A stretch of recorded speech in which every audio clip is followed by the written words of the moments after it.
Antes de entrar de lleno en el tema, quiero hacer dos aclaraciones importantes y muy puntuales.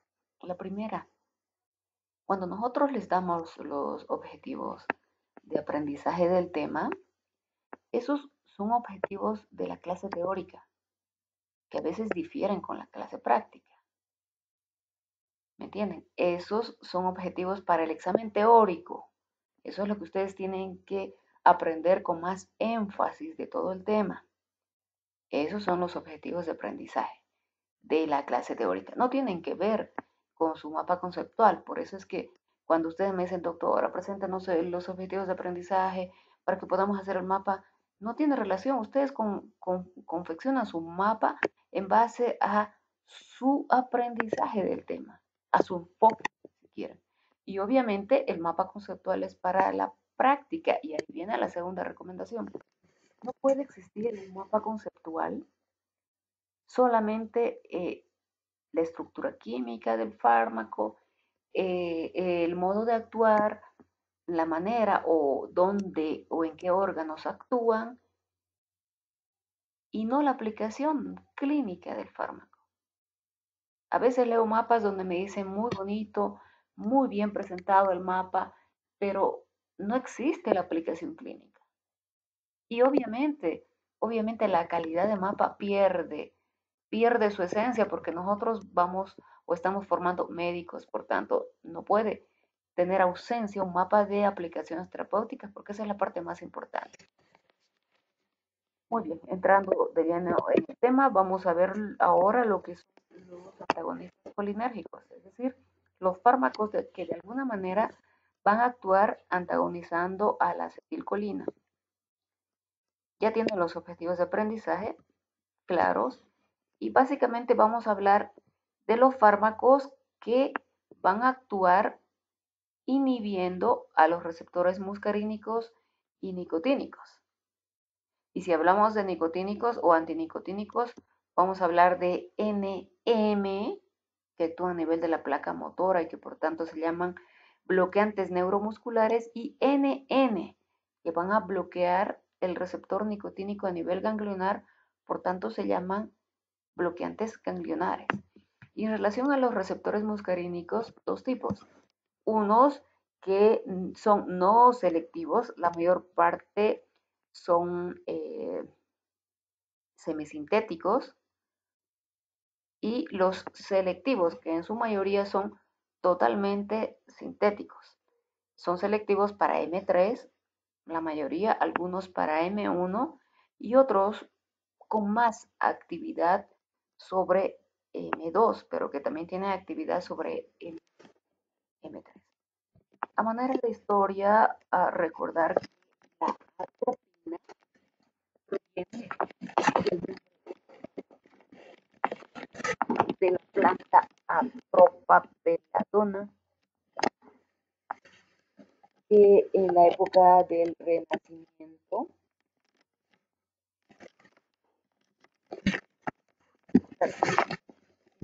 Renacimiento, producían, ustedes vean su extracto, ese efecto en los ojos, midriasis, y a eso le decían belladonna, ¿verdad? Eran sus criterios de belleza en aquel tiempo.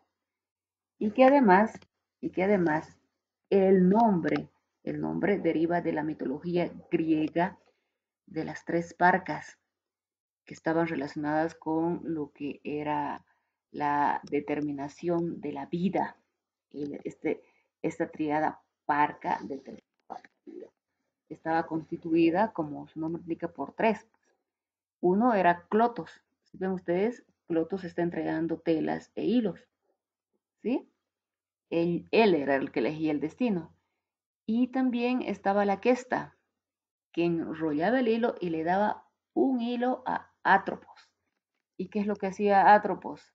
Era el encargado de cortar la vida o el hilo de la vida.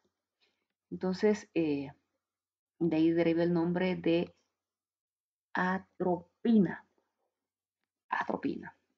Muy bien, empezamos entonces. Eh, este fármaco, el prototipo, la atropina, lo que va a hacer es bloquear los efectos de la descarga autonómica parasimpática. ¿Pero de qué manera lo hace? De manera competitiva, ¿sí? Previene los efectos de la acetilcolina a través del bloqueo de su unión a los receptores muscarínicos en células efectoras a las uniones neuroefectoras parasimpáticas y en los ganglios periféricos y el sistema nervioso central. Ah, pues si atraviesa el sistema nervioso central, ya se va. Esto se lo recalco para poder entender que los efectos pueden ser periféricos y también centrales. Cuando yo digo que son competitivos, ustedes tienen que recordar a los receptores competitivos, que únicamente van a poder ejercer su efecto siempre y cuando la concentración, en este caso, del agonista endógeno acetilcolina sea menor que la atropina. Tengan en cuenta esto en primer lugar. En segundo lugar, está relacionado con el efecto o la regulación presináptica y la regulación central de M1. Si no lo tienen muy en claro, vuelvan ustedes a repasar un poquito para poder entender el efecto real de lo que es la atropina. Además, recordar que van a causar poco bloqueo en los receptores nicotínicos, ¿sí? Que también los hay terciarios y cuaternarios. Y los cuaternarios van a tener un efecto generalmente periférico, que tienen además poco bloqueo nicotínico. Por tanto, son más propensos mayor bloqueo nicotínico. Por tanto, son propensos de bloquear los receptores NN o NM, es decir, neuromusculares o bloqueantes ganglionares. Cuando estén o relacionan el efecto a nivel de la unión neuroefectora parasimpática y simpática colinérgica, recuerden que pueden haber respuestas paradojales, porque pese a ser parte del simpático, pues tiene inervación o fibras colinérgicas. ¿Sí? Muy bien.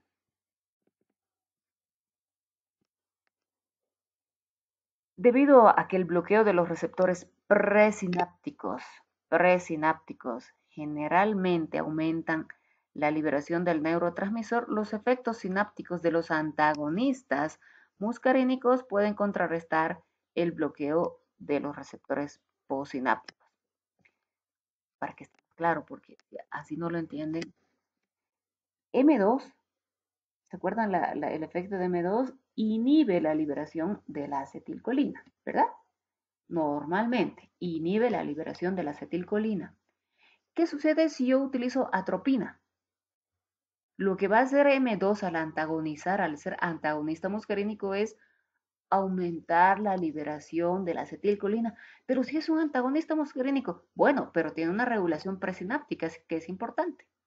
Entonces, cuando yo estimule un M2, probablemente lo que tenga sea un incremento del efecto de la acetilcolina. Esto relaciónalo con la bradicardia, que a veces existe por el estímulo de la atropina. Se debe a esta regulación presináptica. Es importante, es muy importante. Siempre me gusta clasificar a los fármacos y conocer un poquito de la química. En relación al origen y la estructura, no solo hemos visto como ahora que comentamos la historia, que la atropina es un alcaloide natural, sino también existe otro que es la escopolamina. La atropina es de L-iosiamina y como ustedes ven, deriva de la atropa-veladona y también del daturoestramonio. Otro alcaloide natural es la escopolamina, también usado, más usado a veces que la atropina por algunos efectos secundarios que esta primera pudiese producir. Esta es L-iosina. Hay hartas plantas, ¿no? Cuando derivan de las plantas se llaman alcaloides. Una de las más importantes, quieren ustedes, es el Iosiamus niger, pero hay como 3 o 4. Hay semisintéticos terciarios. Cuando yo digo que son terciarios, pueden atravesar la barrera hematoencefálica y tener efecto en el sistema nervioso central y también en la extensión, que es el ojo. Olvidaba decir que los alcaloides naturales atropina y escopolamina son derivados o ésteres del ácido trópico de base nitrogenada terciaria. Por tanto, estos dos tienen efecto central y periférico. ¿Sí? Alcaloides naturales. Semisintéticos terciarios, semisintéticos. Atraviesan, por ser terciarios, la barrera hematoencefálica. Y hay que destacar tres con aplicación en el sistema nervioso central, o a mí me gusta destacar tres: benzotropina, biperideno y trioxifenidilo en la enfermedad de Parkinson, ¿sí? Omatropina y tropicamida en el ojo, porque es la extensión del sistema nervioso central. Lo recalco con rojo, no porque sea más usado, sino que pirencepina es un semisintético terciario, pero tiene selectividad de M1, por tanto inhibe la liberación de ácido clorhídrico y ha sido utilizado en alguna vez y sigue utilizándose en Europa como inhibidor de la producción de ácido clorhídrico, pero que tiene una potencia menor. De todos modos, recuerden que pirenzepina, por ser un semisintético terciario, puede tener regulación sobre los otros receptores. De los semisintéticos cuaternarios. Cuando yo digo semisintético cuaternario es que va a tener un efecto netamente periférico y que no va a atravesar la barrera hematoencefálica. Glucopirrolato, propantelina, bromuro de escopolamina o butilbromuro de escopolamina, que es la más usada. La vamos a poner en rojo mejor. Y el bromuro de metescopolamina. Ésteres del ácido trópico cuaternarios. 2. Bromuro de ipratropio y tiotropio, más utilizados, como ustedes van a ver, a nivel pulmonar. Solamente estamos clasificando, ahora no le estamos dando la aplicación ni el efecto aún. Y los sintéticos cuaternarios, darifenacina, solifenacina, oxibutinina.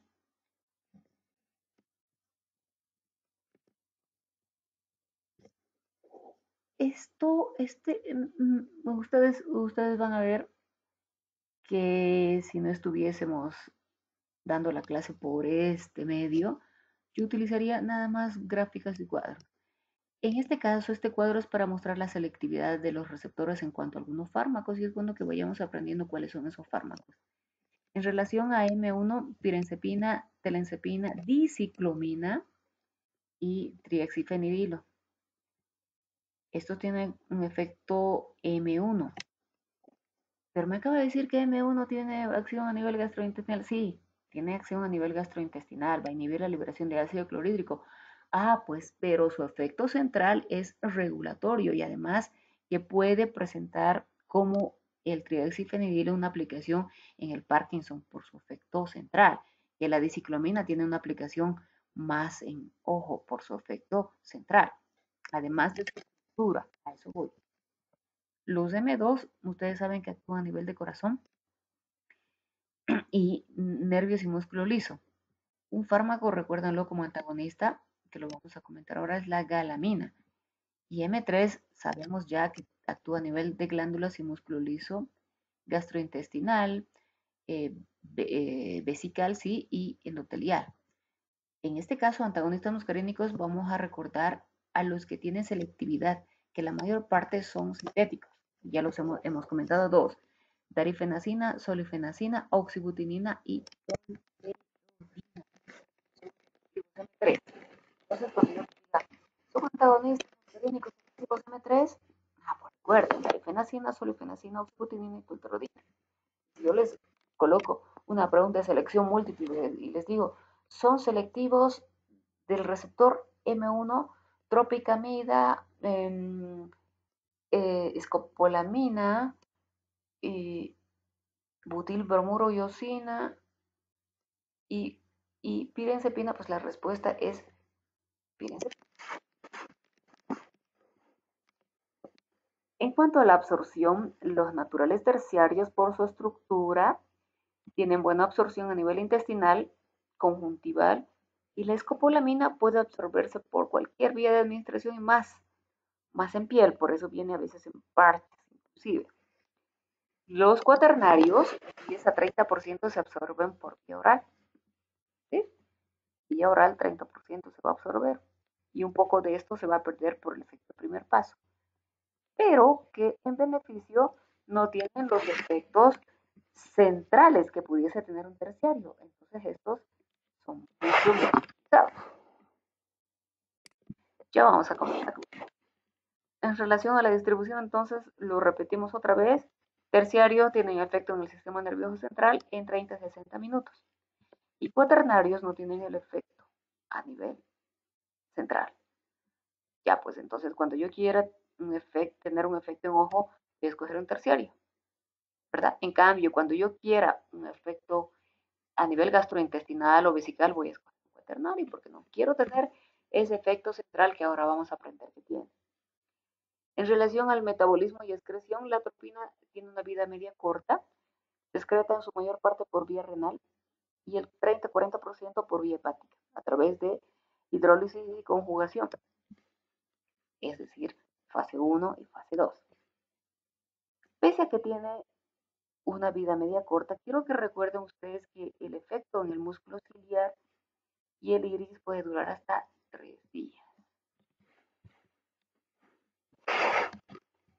En relación al mecanismo de acción, ya me adelantaba yo y les decía que es competitivo y además reversible.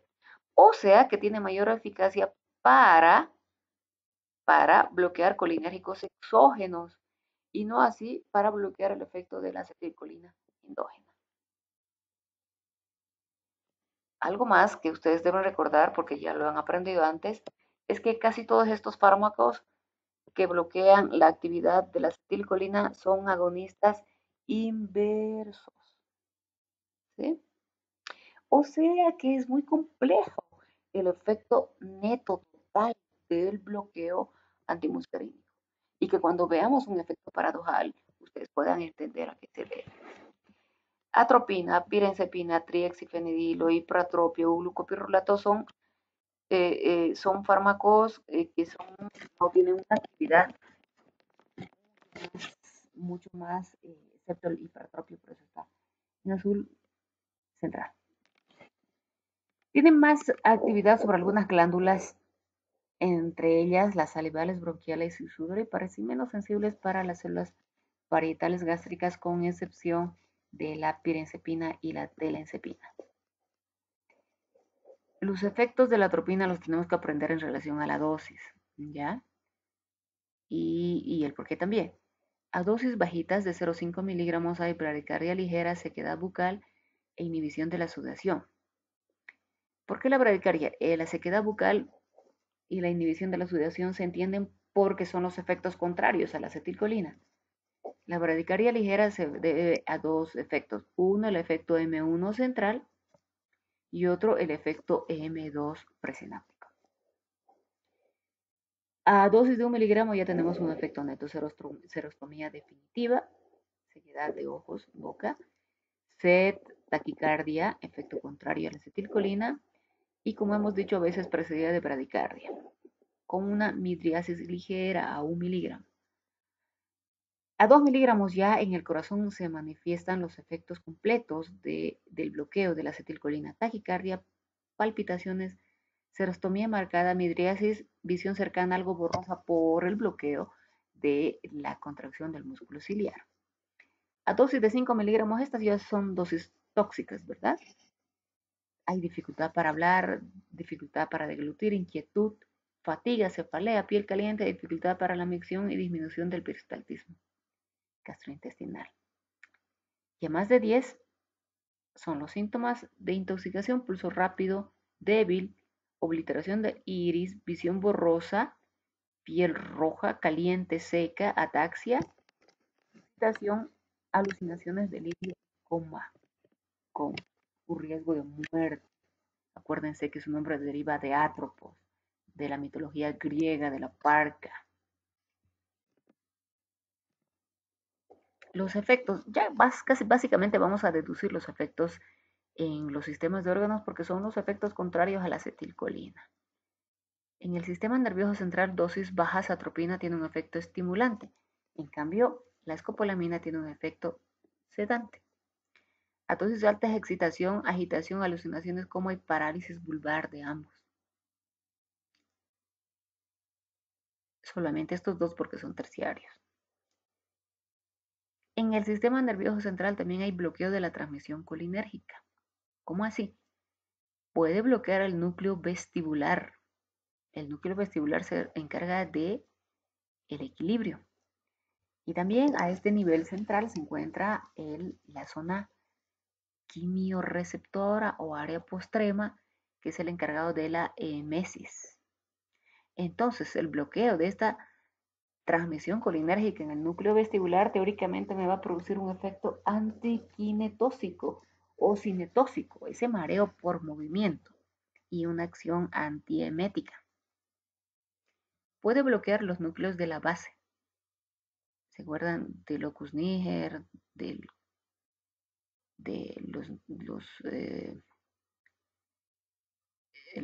las neuronas productoras de dopamina? En este caso, el bloqueo de los núcleos de la base va a tener un efecto antiparkinsoniano, pero antiparkinsoniano porque vamos a romper ese desequilibrio de la enfermedad entre el exceso del efecto de la acetilcolina. Los fármacos van a frenar el efecto de la acetilcolina excedida en la enfermedad de Parkinson. Luego vamos a hablar de la física.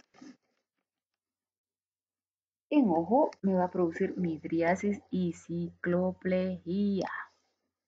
No hay midriasis sin cicloplejía, solamente si es un agonista simpático mimético podría tener midriasis sin cicloplejía. Y aquí viene la utilidad. Yo no voy a utilizar mucho como midriático precisamente por ese efecto ciclopléjico. Y me voy a adelantar un poquito. Imagínense si yo le doy atropina a un paciente que viene solo a la consulta oftalmológica y quiero ver fondo de ojo y le administro atropina, vamos. ¿Qué va a suceder cuando salga del consultorio? Aunque le haga un solo ojo, va a tener dificultades para la visión, ¿verdad? Y riesgo de vida, inclusive si se va caminando. Entonces, generalmente vamos a escoger por su efecto en la reducción de la secreción lagrimal o, o, o en procesos infecciosos. O en los niños cuando hay errores de vicios de refracción. Además, hay fotofobia en el ojo y los reflejos fotomotor y de convergencia pueden estar abolidos o reducidos, por eso decimos inadecuados reflejos. En pacientes que tienen ángulo estrecho, nosotros podemos desencadenar glaucoma agudo, ¿sí? Por el aumento de la presión intraocular y obviamente por la falta de la contracción del músculo ciliar, que si ustedes recuerdan, lo que hacía era abrir el canal del ciliar. En el aparato cardiovascular, las dosis bajas bradicardia, ya les he explicado por qué, y las dosis moderadas a altas taquicardia, reducción del intervalo PR y menor respuesta ventricular. ¿Por qué menor respuesta ventricular? Pues ya lo hemos aclarado en los colinérgicos. La inervación del corazón es muy rica en la aurícula, hablando del sistema parasimpático, no así en los ventrículos, que es más inervado por el sistema simpático, así como la conducción. Entonces, sí, yo podría tener una reducción de la frecuencia cardíaca, pero tengo una menor respuesta ventricular. Hay vasoconstricción en el músculo esquelético y coronario y poca modificación de la presión arterial.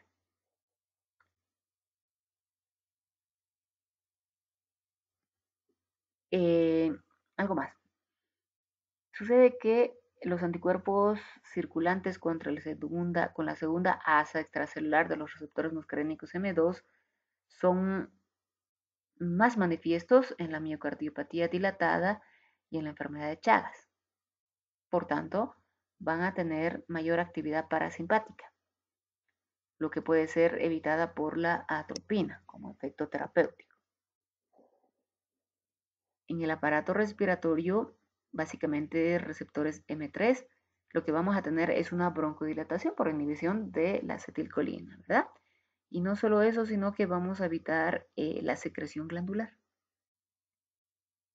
No solamente glandular bronquial, sino nasal. Por tanto, va a ser útil en el asma, en el EPOC. Y antes, cuando se utilizaban esos anestésicos no selectivos, éter y los otros que les dieron, evitar el laringoespasmo. Actualmente los anestésicos son mucho más selectivos y esta aplicación terapéutica ya no es útil. En el aparato digestivo lo que vamos a ver es disminución del peristaltismo y de la función secretora, las glándulas. El selectivo, pirenzepina y telenzepina, lo que van a hacer es tener un mayor efecto en la secreción gástrica. Por eso son utilizados en las enfermedades acidopépticas o ulceropépticas. Ya les digo, se utiliza más en Europa, aún continúa utilizándose la pirenzepina sobre todo y la telenzepina, básicamente la pirenzepina, pero nosotros que utilizamos más en la escuela americana, nunca la hemos prescrito. De hecho, no está aprobada por la FDA, que se la... En el aparato geniturinario, relaja la musculatura vesical, hay una dilatación de la pelvis, cálices y uréteres y puede precipitar la retención urinaria en pacientes con hiperplasia prostática. Ah, pues qué bueno entender que ese es el efecto, porque no se lo voy a administrar a los pacientes de la tercera edad probablemente, o a aquel que tenga hiperplasia prostática, porque yo le voy a producir probablemente una retención urinaria. Ah, pero qué bueno que lo puedo utilizar en ese cálculo que se encuentra a nivel de pelvis o de uréteres, porque yo voy a relajar y lo que voy a hacer es facilitar su eliminación, ¿verdad? O qué bueno que yo pueda relajar también la musculatura vesical en aquel paciente que tiene irritación vesical.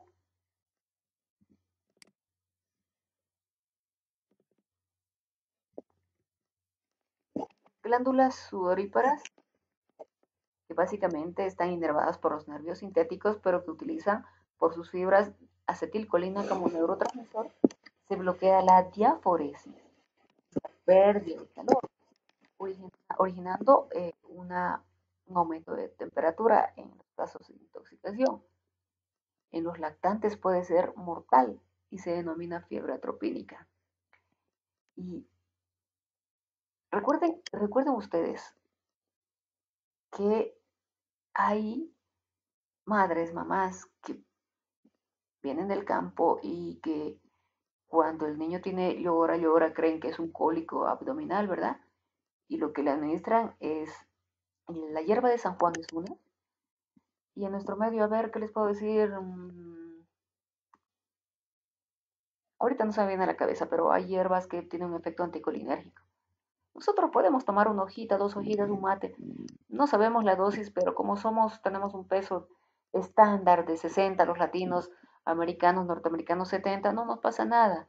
Pero un lactante pequeñito, con 3 kilos, con 2 kilos y medio, 4, obviamente lo que nosotros tenemos al inhibir o al producir un efecto atropínico es que sus glándulas, la cabeza sobre todo en los lactantes, pierda ese efecto de pérdida de calor por convección o por la actividad glandular.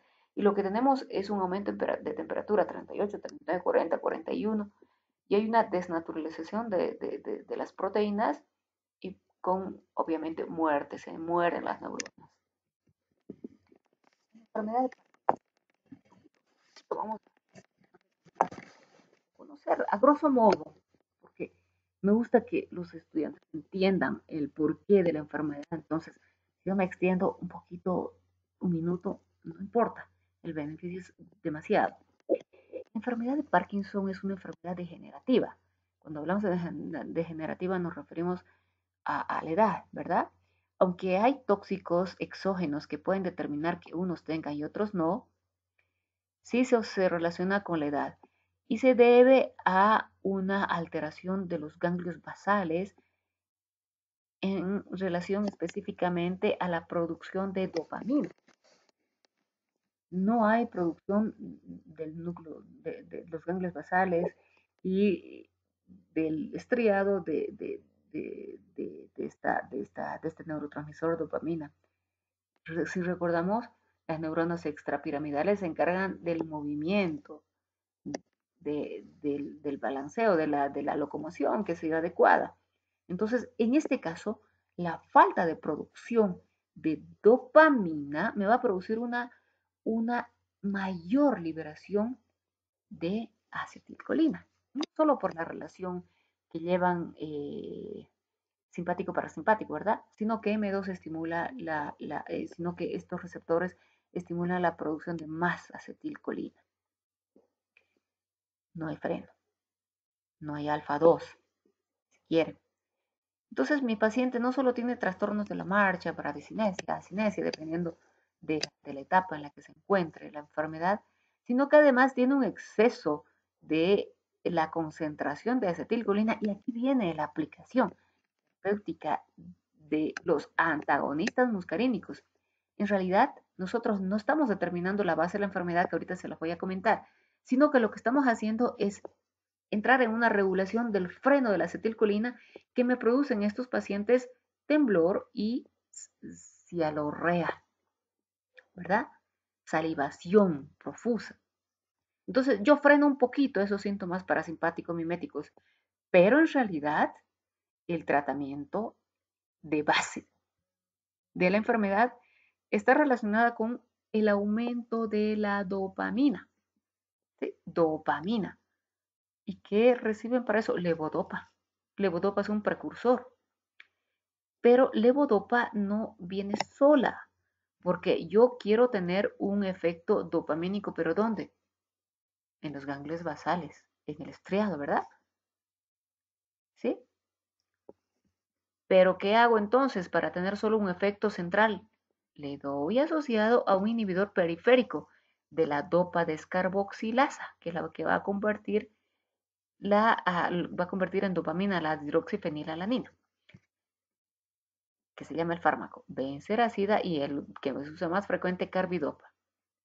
Ahora entendemos entonces que el levodopa nunca va a ir solita en la tableta, va a ir con carbidopa para no tener los efectos adversos periféricos, porque yo solo quiero tener un efecto central dopaminérgico. Muy bien, estoy explicando la fisiopatología y la patología de la enfermedad en general. Que quede claro que lo que vamos a hacer con darle antimuscarínicos es nada más frenar o entrar en una regulación, esa concentración excesiva muscarínica. Freno, freno el efecto muscarínico. Pero la base del tratamiento es aumentar la concentración de dopamina a través de la levodopa, que va a ir con carbidopa, ya saben por qué. No solo es el único fármaco, hay inhibidores de la monoaminoxidasa como la selegilina, hay inhibidores de la catecolometiltransferasa como el entacapone o entacapona, si quieren, antes liberadores de dopamina como la amantadina, agonistas dopaminérgicos. Actualmente uno de los pocos que se utiliza es la ropinoride, antes la apomorfina, que se utilizaba por su efecto muy rápido. Lo mismo en su libro, pero un poquito menos didáctico para mí.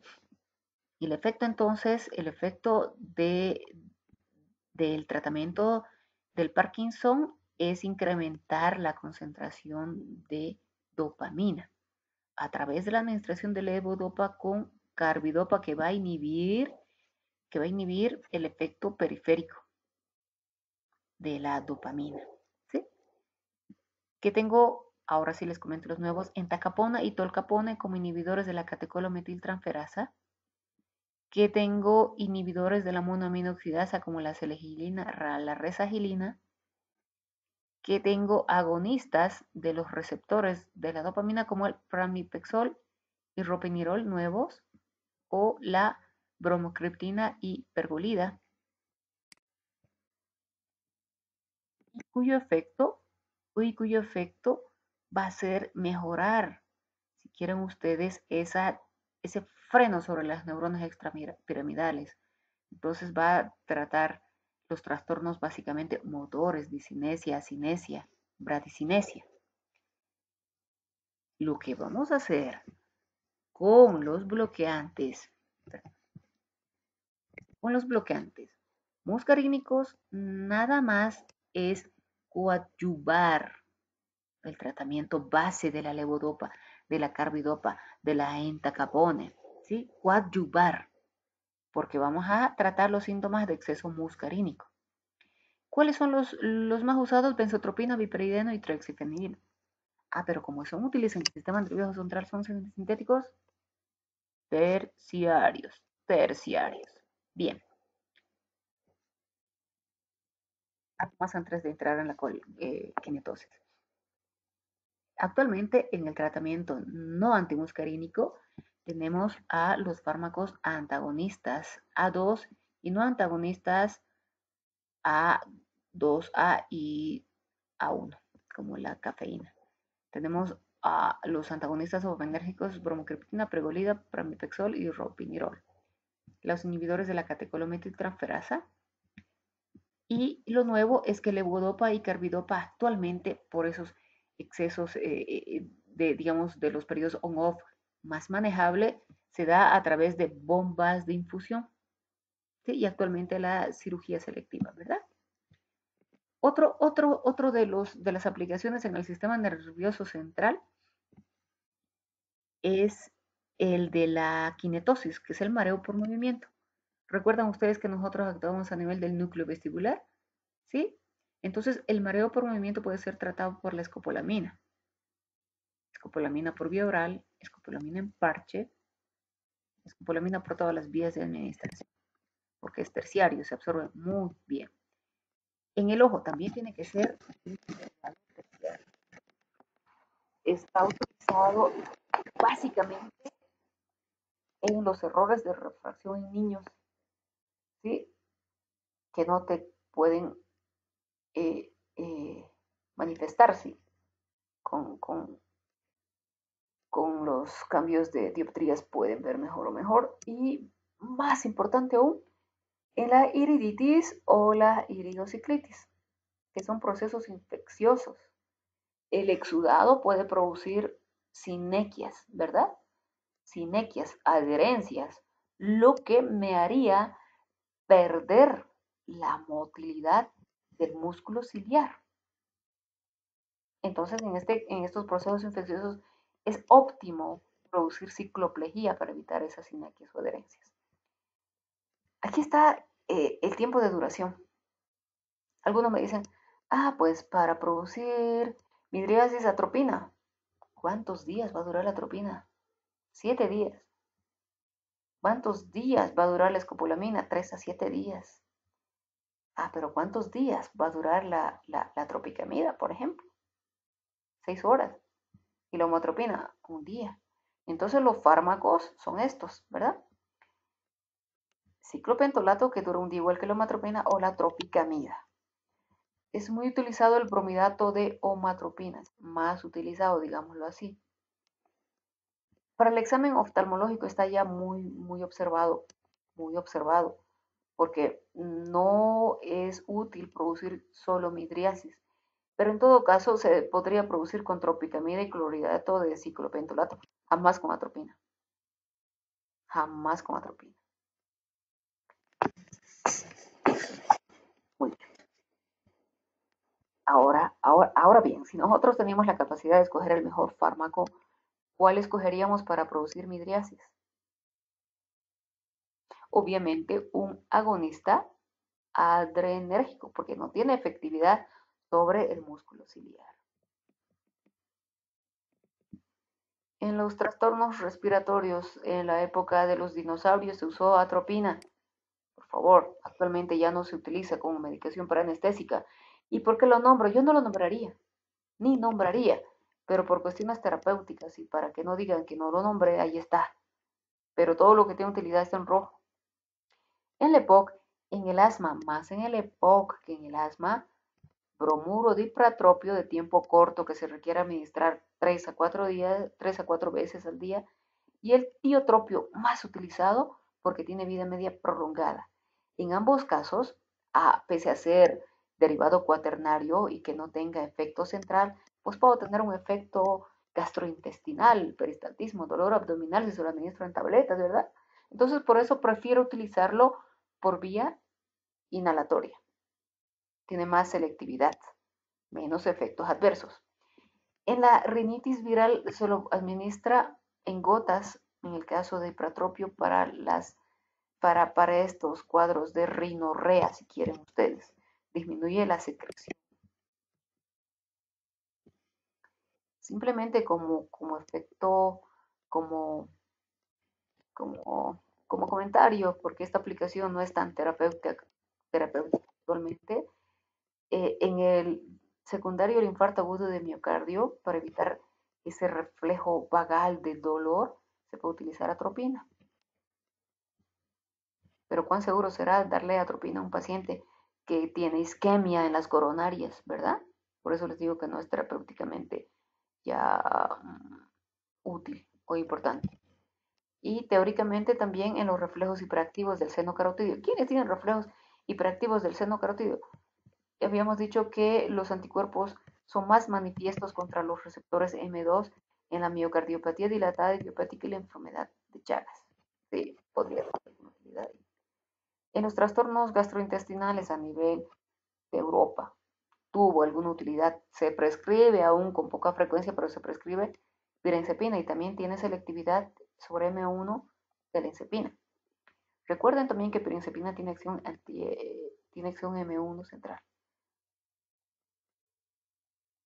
Tuvo más aplicación en el aparato gastrointestinal en la secreción glandular, la atropina, asociada a un opioide que ambos frenan la secreción de las glándulas. Difenoxilato asociado a atropina.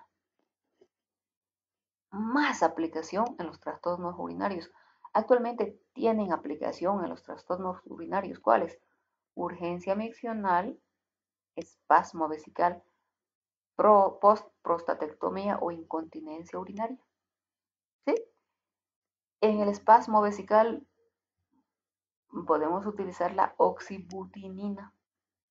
¿Qué es lo que va a hacer? Va a actuar a nivel del esfínter y lo va a relajar. Y va a relajar también la musculatura vesical. Está en rojo porque es el único que nosotros tenemos acá. Hay también cloruro de trospio, darifenacina y la solifenacina. Pues estos son más selectivos. M3 de músculo vesical. Deberían utilizarse, pero no los tenemos. Y en incontinencia urinaria, tolterodina, fesoterodina, más selectivos de M3. Antes se usaban imipramina como antidepresivos tricíclicos, que en los viejitos, en los señores de la tercera edad, producían confusión, alucinaciones, algunos efectos adversos, a través de lo cual se utilizó uno más selectivo, propiverina. Pero en todo caso, tolterodina y fesoterodina son los más selectivos. Este cuadrito es nada más para la farmacocinética de estos fármacos que no los tenemos acá, pero que es bueno comentarlo porque son nuevos. Vienen en comprimidos y tolterodina y fesoterodina vienen en comprimidos de liberación prolongada, o sea, se administran una vez al día. Se ha alterado la cinética del compuesto farmacológico y se ha enlentecido, si quieren, su absorción, por tanto va liberándose lentamente y su efecto es manifiesto 24 horas. Se tiene que administrar una vez al día. La vida media ahí la tienen ustedes. El metabolismo, aquí sí quiero que recuerden esto. Quiero que recuerden a la solifenacina porque se elimina por vía hepática a través de la CYP3A4 y que va a tener muchas interacciones medicamentosas con los fármacos que utilicen este sustrato y con fármacos que podían bloquear a la CYP3A4 como el jugo de toronja, por ejemplo. Comento esto porque es el único que ustedes básicamente conocen porque no saben de fármacos, que podría aumentar la concentración, efecto y tiempo de duración de la solifenacina. Tolterodina, además de la CYP3A4, va a necesitar la CYP2D6 para su eliminación, al igual que fesoterodina. Son nuevos, más selectivos, pero hay que tomar en cuenta para evitar interacciones medicamentosas. A pesar del metabolismo hepático, tienen excreción renal y si ustedes ven, aún parte de la solifenacina que se elimina por vía renal sigue siendo fármaco activo. No así tolterodina y fesoterodina. En la intoxicación colinérgica, ¿se acuerdan que hablamos antes de los órganos fosforados y solamente los comentábamos, verdad? decíamos que si está antes de la etapa del envejecimiento, pues regenerador de la colinesterasa, pralidoxima. Y efecto central levodoxima. Comentamos a la pralidoxima, que es el único que se aplica terapéuticamente para los efectos periféricos y que es el fármaco de primera elección, excepto en nuestro medio, que no existe. Hay que administrar en 1 o 2 gramos en 15 a 30 minutos diluido. Ahora sí hago énfasis. Atropina, ampollas de 2 miligramos, se administra para bloquear los efectos tanto centrales y periféricos. Cada 5 a 15 minutos hasta tener signos de intoxicación. Loco como una cabra, seco como un hueso y rojo como el tomate, decía, ¿no? Había otro mnemotécnico ahí en su libro. Bueno, pero ¿hasta cuándo lo intoxico? ¿Mm? También dice su libro, hasta que haya serostomía, boca seca y corrección de la miosis, ¿verdad? Bien. Ahora díganme ustedes, ¿por qué me guío? ¿Me guío por la midriasis que va a producir la atropina? Como dice, corrección de la miosis. ¿No? No me voy a guiar por la atropina, aunque algunos lo sigan diciendo en sus clases. No, porque el efecto de una ampolla de atropina me va a producir midriasis por tiempo prolongado. Entonces, no es un signo manifiesto equipotente de la acción que pudiese tener este antimuscarínico en la intoxicación de órganos fosforados. Sí, pero sí me voy a ir al efecto que tiene en el corazón, corto periodo. Ese es un efecto más manifiesto, similar de, o equipotente, si quieren, de lo que está produciendo la atropina en la intoxicación muscarínica. Entonces, no me voy a ir a decir hasta que se revierta la miosis o hasta que tenga midriasis. No, me voy a guiar por el corazón. Y no voy a dejar que disminuya de 60 o que aumente más de 70, ¿verdad?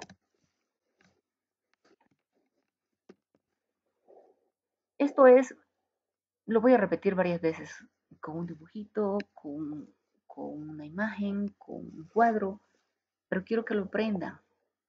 En el ojo, omatropina, tropicamida por el tiempo de acción, es derivado terciario, extensión del sistema nervioso central. Lo administro en gotas porque son lipofílicos y van a atravesar la barrera hematoencefálica. Y van a atravesar la membrana lipídica, ¿no?, de las células. En el sistema nervioso central, también útil en una enfermedad que es el Parkinson, como coadyuvante nada más porque el tratamiento de base es levodopa más cualquier otro agonista dopaminérgico. Más utilizado benzotropina, biperideno y también trihexifenidilo, ¿sí? Entonces hay que dar levodopa con biperideno y levodopa con carbidopa, ya saben por qué. Estos son terciarios. Nos bajamos a los cuaternarios. Hipratropio y tiotropio. ¿Por qué vía de administración? Se puede administrar por vía parenteral, se puede administrar por gotas y ahora actualmente hipratropio también en gotas nasales, ¿ya? Son más selectivos porque son cuaternarios, no voy a tener un efecto central. Pues, pero voy a tener un efecto si lo administro por vía parenteral o en comprimidos gastrointestinal y vesical. Y no lo quiero tener. Por tanto, escojo para el hipertropio, para el hipatropio la nebulización. Y para el tiotropio con acción más prolongada, polvo, inhalación de polvo. Escopolamina, pues es derivado terciario, puede administrarse por su efecto central en el núcleo vestibular y el mareo por movimiento. Pero también puedo administrarlo en parches para el mareo por movimiento. Se administra desde cualquier vía de administración, también por vía oral.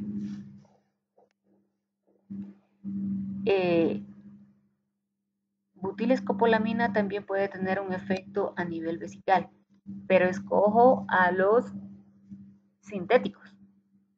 Oxibutinina, tolterodina para su efecto ureteral, vesical. ¿Por qué? Porque son más selectivos de M3 de los músculos vesicales, del esfínter.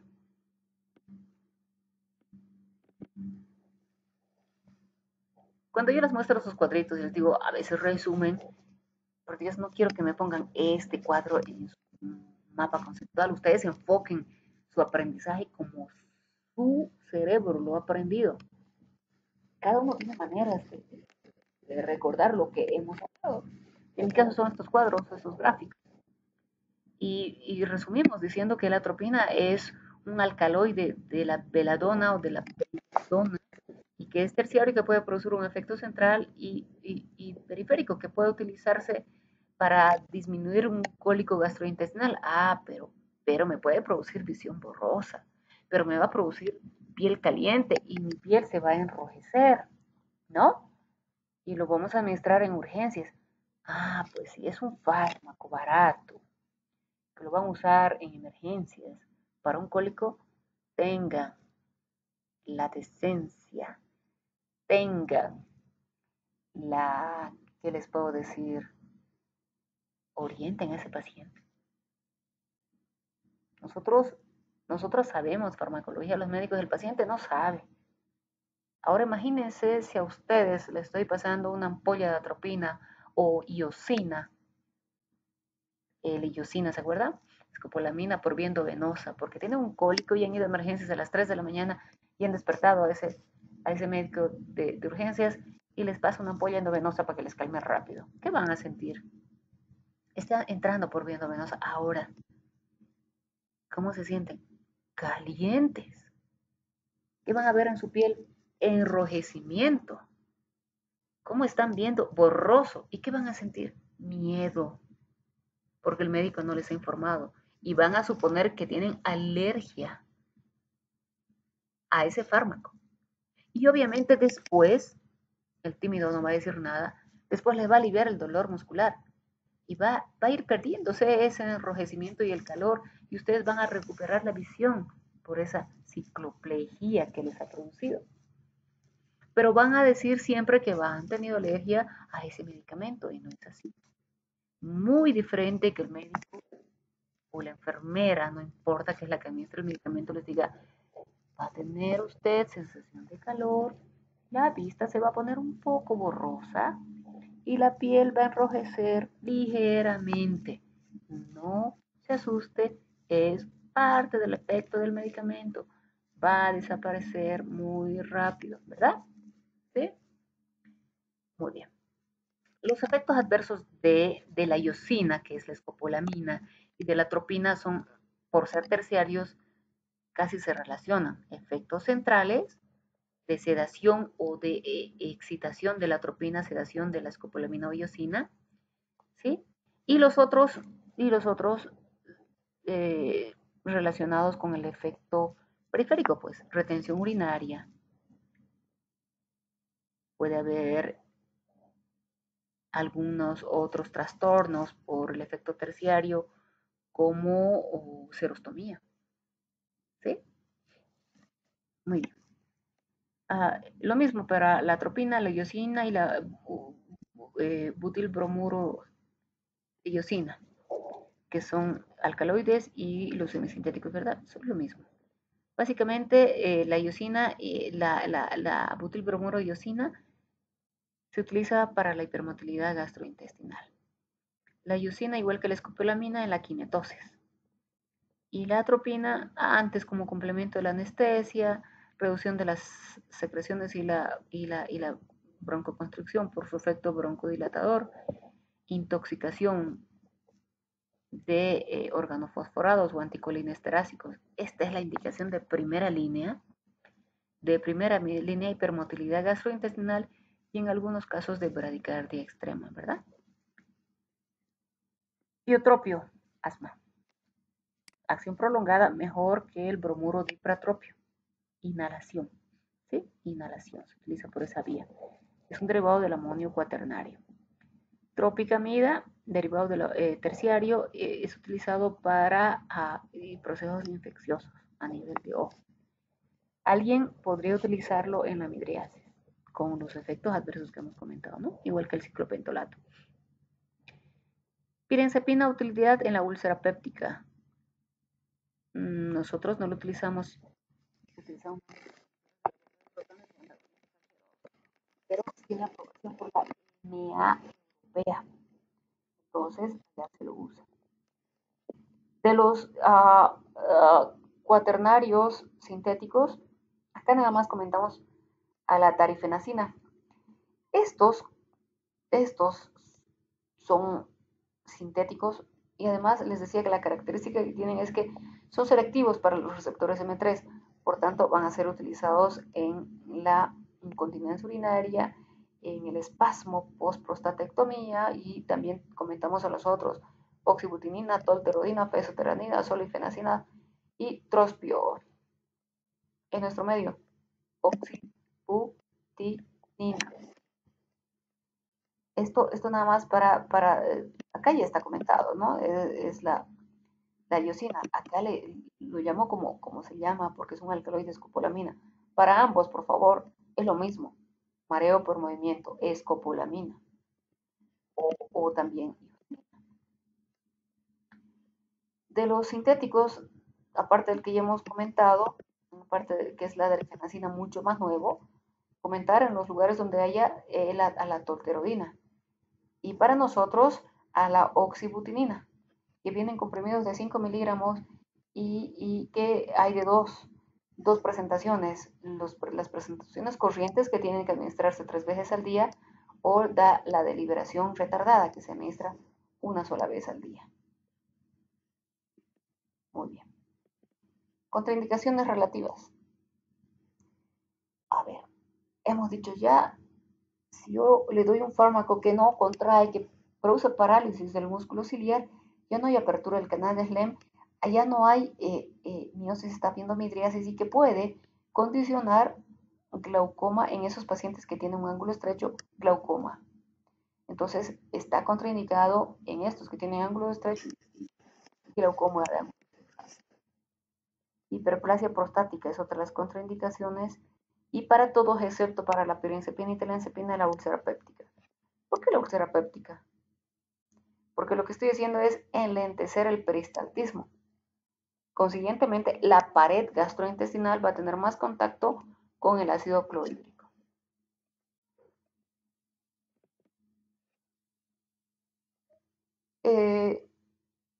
Bloqueantes ganglionares. De entrada, estos fármacos tienen poco uso. Ya no tienen aplicación terapéutica. Otra vez, voy a hablar de ellos porque es parte del currículum, de la currícula, de farmacología, ¿ya? Pero si dependería de mí, ni los comento como antes, ni los comento. Química y farmacocinética son aminas sintéticas, tetraetilamonio, hexametonio, mecamilamina, trimetafán. ¿Qué es lo que van a hacer? Van a bloquear el efecto de la acetilcolina a nivel del ganglio. ¿Y qué hay a nivel de ganglio? Acuérdense cuando hablamos de ganglio, nicotina, cigarro. ¿Y que tengo? Efecto simpático y parasimpático. Siempre, recuérdenlo. Porque a veces te puedes confundir y puedes decir, pues a nivel de la arteriola, ¿qué va a haber? Si la acetilcolina produce vasodilatación, entonces va a haber vasoconstricción. No, estoy hablando de los ganglios y su efecto va a ser simpático y parasimpático. Por tanto, a nivel de las arteriolas lo que yo voy a tener es vasodilatación con hipotensión, que va a ser más manifiesta sobre todo por su efecto venoso de vasodilatación. El paciente puede pararse y tener un mareo o una lipotimia inclusive, porque no hay el efecto regulador de la venoconstricción y el efecto regulador del aumento de la frecuencia cardíaca. Entonces, a nivel de venas, acumulación de sangre en las zonas periféricas, disminución del retorno venoso y de la potencia cardíaca. Pero en el corazón voy a tener taquicardia.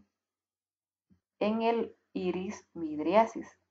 Cicloplegia o parálisis del músculo ciliar, incapacidad para la acomodación o visión cercana. El paciente va a estar ciego. En el aparato digestivo, yo voy a tener un efecto parasimpático, ya no simpático. Disminución del peristaltismo, por tanto constipación y disminución de las secreciones del estómago y algo de las pancreáticas. En la vejiga puedo tener retención urinaria. En las glándulas salivales, serostomía. En las sudoríparas, anhidrosis. y en las vías genitales hay menor estimulación, tanto del simpático como parasimpático. Por tanto, se va a alterar la erección y la eyaculación. Ah, pues entonces, ¿a quién le administramos estos fármacos? Si son tan selectivos. A nadie. No tienen aplicación terapéutica. No tienen aplicación terapéutica. Además de lo que les hemos comentado, sedación, temblor, movimientos coriformes, trastornos psíquicos. En el ojo, cicloperegia, hemos dicho, en el aparato cardiovascular, hipotensión ortostática muy manifiesta y disfunción sexual. Además, disminución de la sudoración termorreguladora. Hay ausencia de los reflejos homeostáticos, tanto a la hiper como a la hipotensión, en este caso la hipotensión. Recuérdenlo,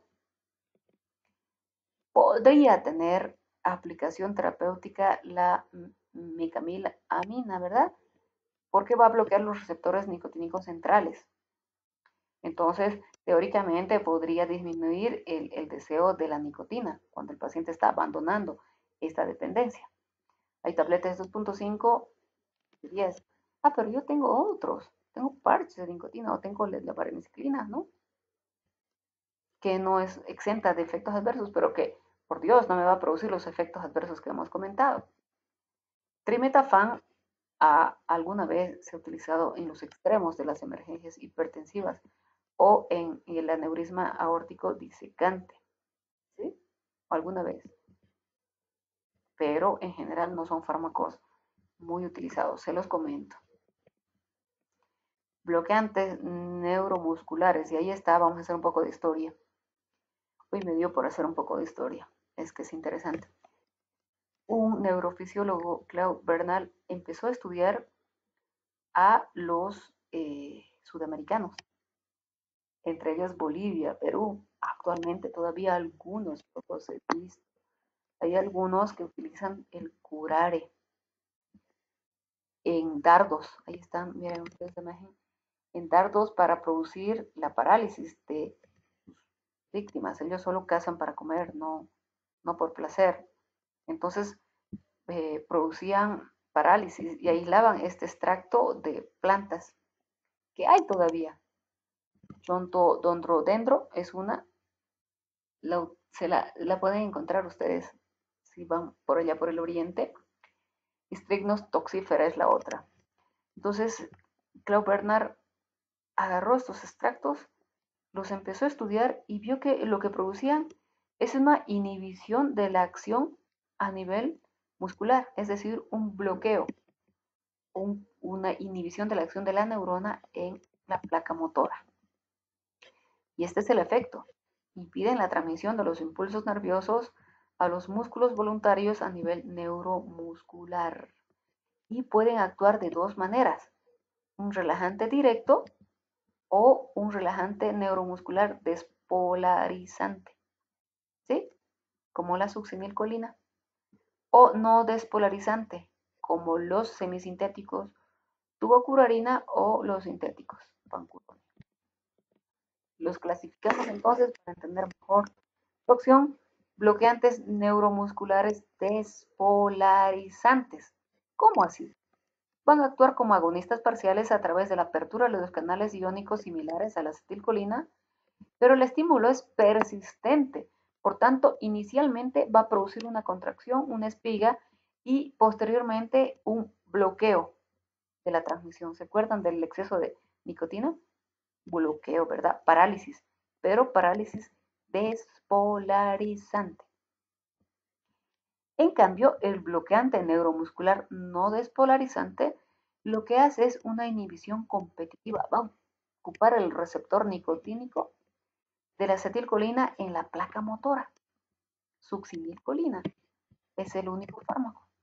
Y ahí tienen ustedes a la succinilcolina no despolarizante, competitivo si quieren, o no despolarizante competitivo, al atracurio, cisacurio, dandroleno, oxacurio, los más utilizados mivacurio, al semisintético tubocurarina y al más utilizado becuronio.